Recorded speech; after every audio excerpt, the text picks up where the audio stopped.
Hey everyone, welcome back to Paper Therapy with Amy. I have some awesome pictures that I'm going to scrapbook today. This is just 3 of the photos that I have. And I ordered this set. Yes, I ordered it just to scrapbook these pictures. Hopefully I can make some cards with it and use it again. I'm going to draw inspiration from a picture I saw on the Stampin' Up!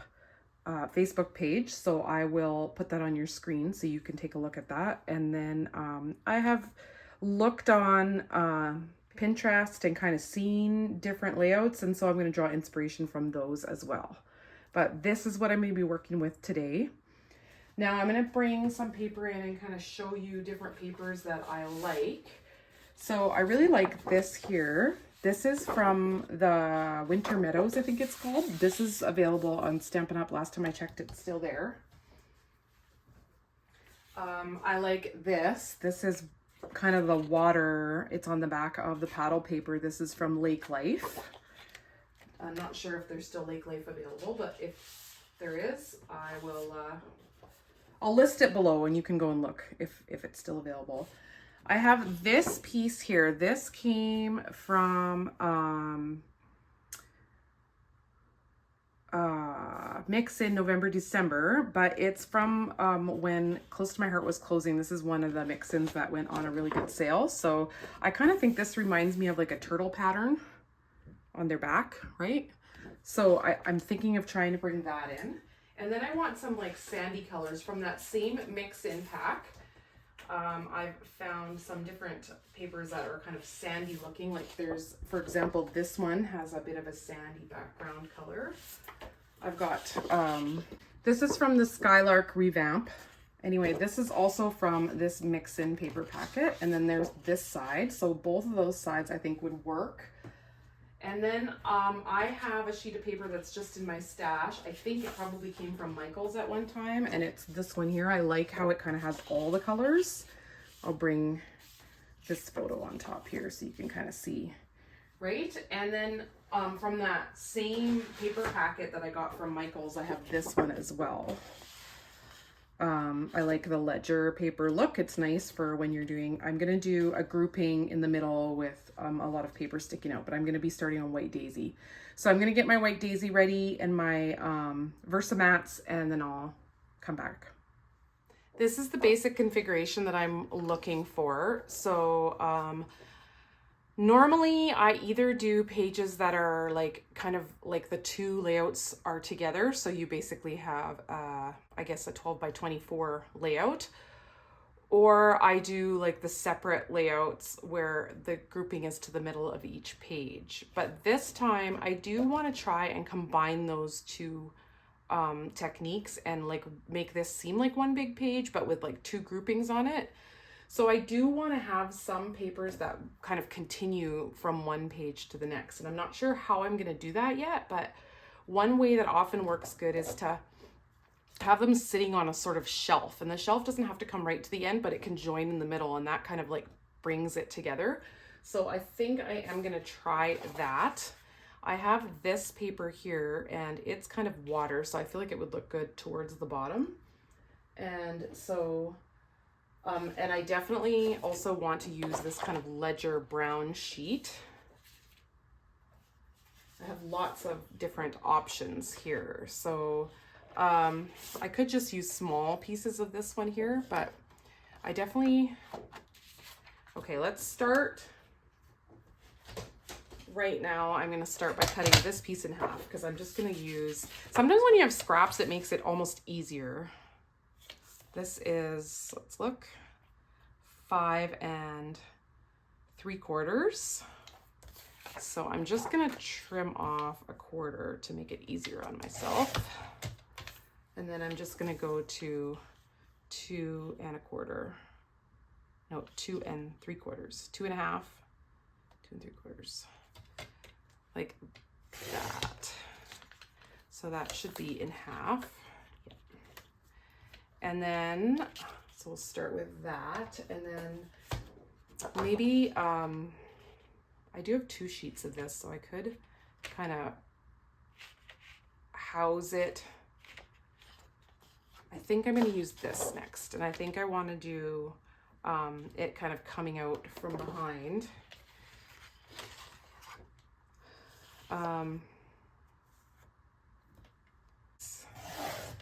And then I'm gonna cut it up to kind of make it look like it's going in behind here. So I'm gonna need a piece here.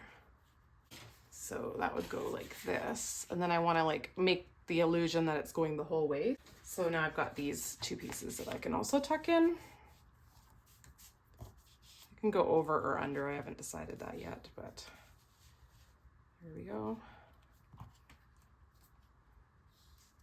This would go over. And then this one coming out like that.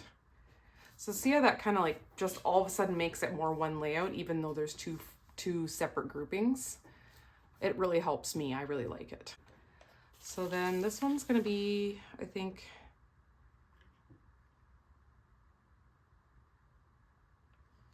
let's do a 2.5 inch piece on each side. 2.5. 2.5. Right.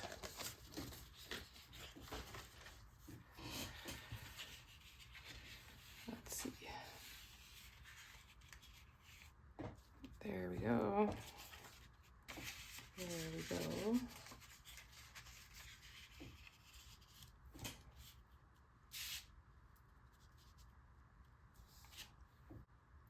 Let's do 3/4. 3/4, and then let's do the opposite side of this one.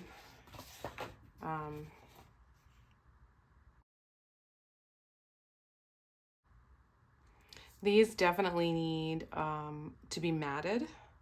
I don't think they're showing up good enough off the background, so I think I'm gonna matte them in maybe even this would look good as a matte.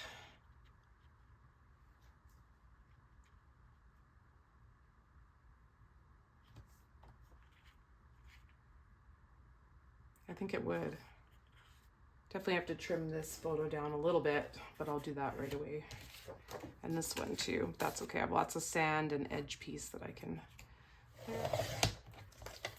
So there, and this one. I'll just get this glued into place though, and then I'll be right back. So just like my inspiration sketch, I'm going to be using the coral and these sort of what look like sea plants in green to embellish this page. So I've got that all pre-cut. I've done the coral in sage, peacock, and glacier. I cut the word turtle with my outline alphabet, and I'm just going to use the outside outline because I want it to be sort of subtle.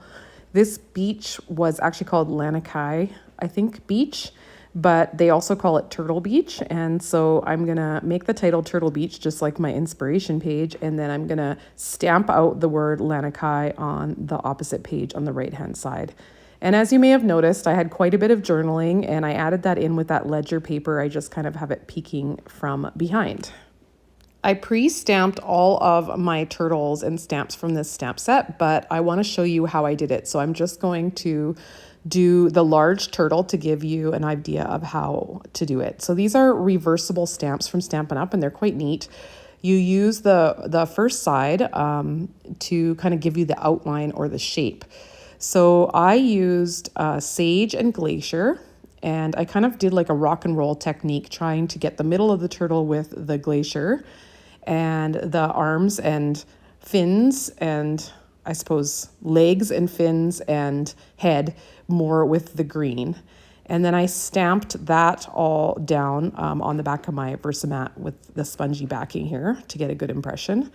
Then I flipped the design. You do have to wash it or it slides off. And then I used charcoal to stamp the overtop part so that you get like the actual modeling hard shell back and stuff of the turtle, the design over top. And it actually gives quite a neat effect.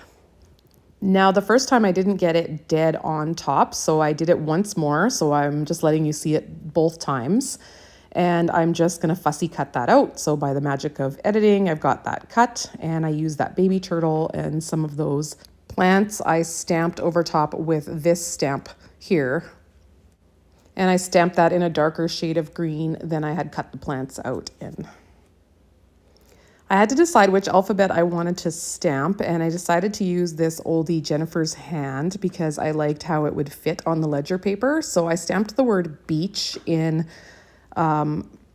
peacock paper, or peacock ink, sorry. That's that older close to my heart color that some people may still have, but Harbor would be kind of similar too. Harbor is just a little bit more blue. And then I also stamped the word Lanakai on the right hand side, and I messed it up and ended up having to cut a little piece of the paper and stick it in there, and I don't think you can ever tell that I did that. Actually, I think this beach was Lanakai, and there's also a Lanakai beach, so it's a little bit confusing. Even to locals there, you have to really be specific. Actually, I think this was Lanakai Beach on the North Shore, and there is also a Lanakai Beach. And even when we were talking to our Uber driver, who's a local, we had to be very specific about which beach was which. It's easy to mix up the names. I actually skipped ahead here and cut out the part where I fixed it up, but I just cut a little piece right along the lines on the ledger paper and re-stamped it and glued it over top, and you cannot see it unless you look very, very close and you know where to look. I want to arrange the largest sea turtle here right beside the title, kind of to draw your eye there first, and then have more embellishment clusters that draw your eye across the page. While you watch me arranging these embellishment clusters, I'll tell you a little bit about our trip to Hawaii. So it was really my dream to see a sea turtle. When we had been to the Virgin Islands a little bit earlier in the year, I had really wanted to see a sea turtle there, and I did see a few through the clear kayak that we had rented, but I never could photograph it. And so my dream here was not only to see one, but to photograph it. And our Uber driver told us when he picked us up from the airport that this was the beach to go to. Almost every day, turtles sun themselves on this beach. My husband had a conference in Waikiki in Honolulu, so we stayed there for most of the time, but we decided to rent a car for one day so we could see the whole island of Oahu while we were there. So we rented the car and we drove along the windward, I think it's called the windward side, and then we came along to the North Shore. And that's where this beach is. So we parked along the road. There was hardly any parking left. And we walked down to the beach and we could see, sure enough, so many turtles in the water. They were all feeding along this rocky area. And it's just kind of a drop off, and they were the young ones. So they're kind of like playfully rolling in the surf and coming up, and you can see their little faces when they come up to feed and eat some of that really green algae or whatever it is. And then they would get rolled off and washed away. And my husband was sitting there really enjoying that. And I decided to walk along the beach to kind of the corner of the beach because I saw that there was some volunteers there. And I knew that there was volunteers at this beach to help protect the sea turtles. So Hawaiian sea turtles are actually a specific breed to Hawaii, and they call in the local language, they call them honu. And there were 3 there, adult sea turtles, kind of swimming and playing in the surf and flirting with coming up on the beach. And there were volunteers there that watch the beach and, help to keep people clear of the turtles if they do come up, and warn them because they are quite camouflaged when they are sleeping on the beach. And so these volunteers were there, and you could ask them questions, and I was chatting to them, and there was a few people there, and some would give up and leave. And I was a little bit worried my husband was going to get impatient and say, that's it, I'm not waiting any longer. But he seemed to be okay where he was. He was a ways down the beach from me.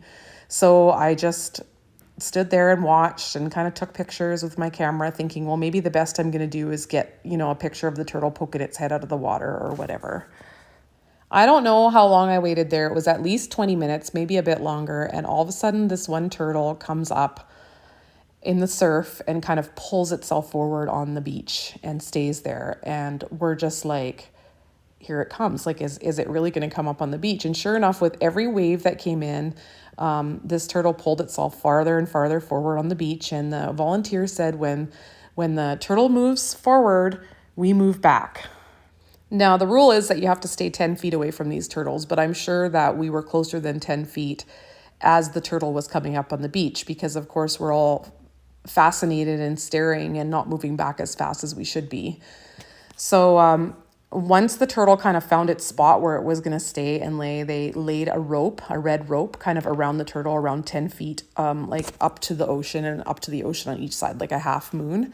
And then you could just stand there and look at it. And once that turtle dried, honestly, people walked up and didn't even realize it was there until someone pointed it out to them. So they're very well camouflaged on the beach once they're dried up, you know, and they're not shiny anymore.